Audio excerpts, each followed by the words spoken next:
Hello, I'm Emmanuel Bach. I'm back with the 2-minute masterclass, and today it's Mozart Sonata in B-flat K.454, third movement.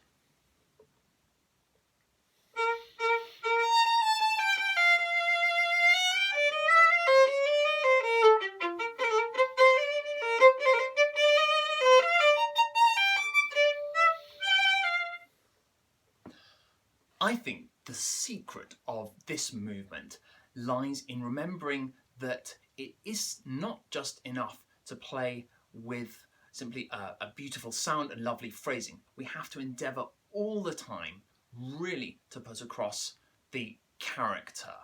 And of course, this movement has an open-hearted and genial, optimistic kind of character, and also this element of fun, of a twinkle in the eye. And if we look at the opening, of course, this music takes us into the world of opera, and it's this sense of characters, of real people that we really need to strive to put across. And much of this aspect comes from real attention to detail. The opening theme here, right from the very start, has this contrast between the staccato and the legato. So we have this sense of an articulatory quality that needs to come across. And the staccato notes actually are upbeats themselves. And it's this sense of upbeat that's so important to the opening theme. The opening two notes here, I think, can afford to be played with a hint of vibrato, which just gives this added vibrancy and this sense of life that the music needs. After that, it's all really a very long upbeat.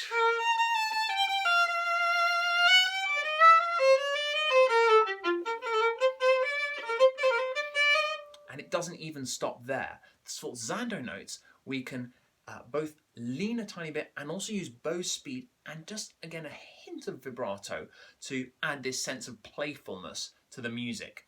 Again, being careful that the vibrato doesn't distort the pitch, of course. It's only a little bit later with the next piano entry and the violin entry that we really feel we've arrived, and that's here.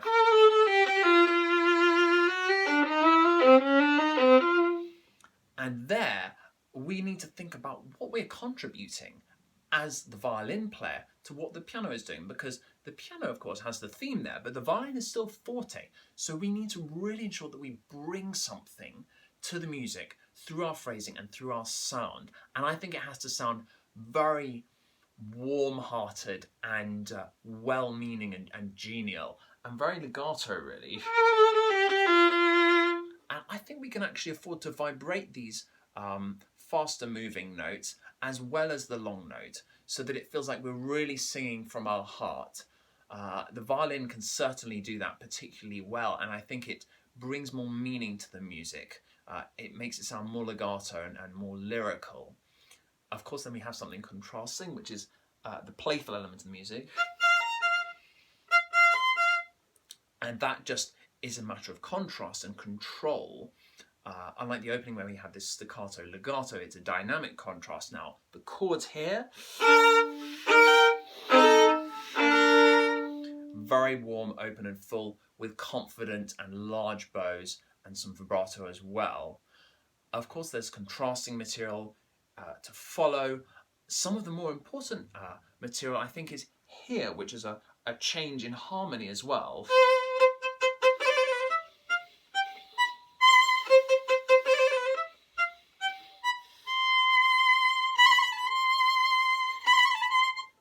And there, I really have the sense that it's now a different person, perhaps, to the opening.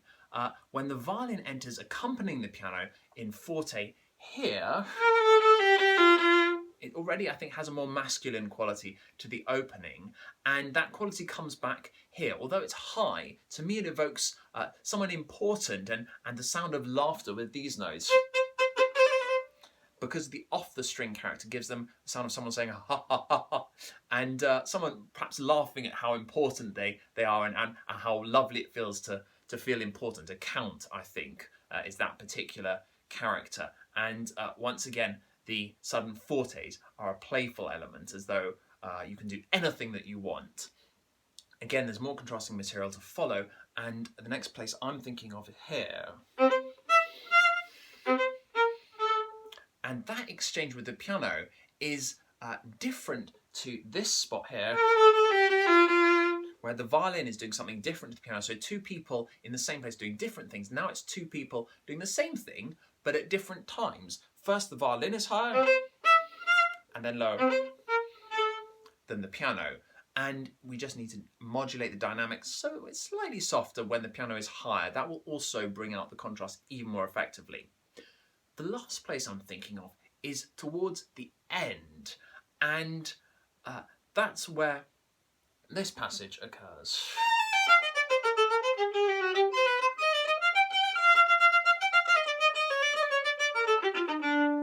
And there it's really important to just slow down the tempo when we're starting this and think all the time about phrasing.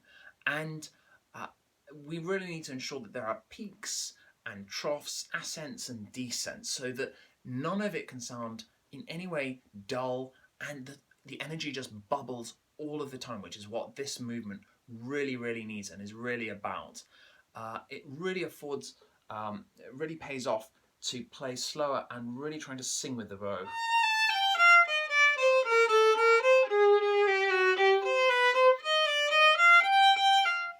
And sing as though they're actually slower notes than they are really.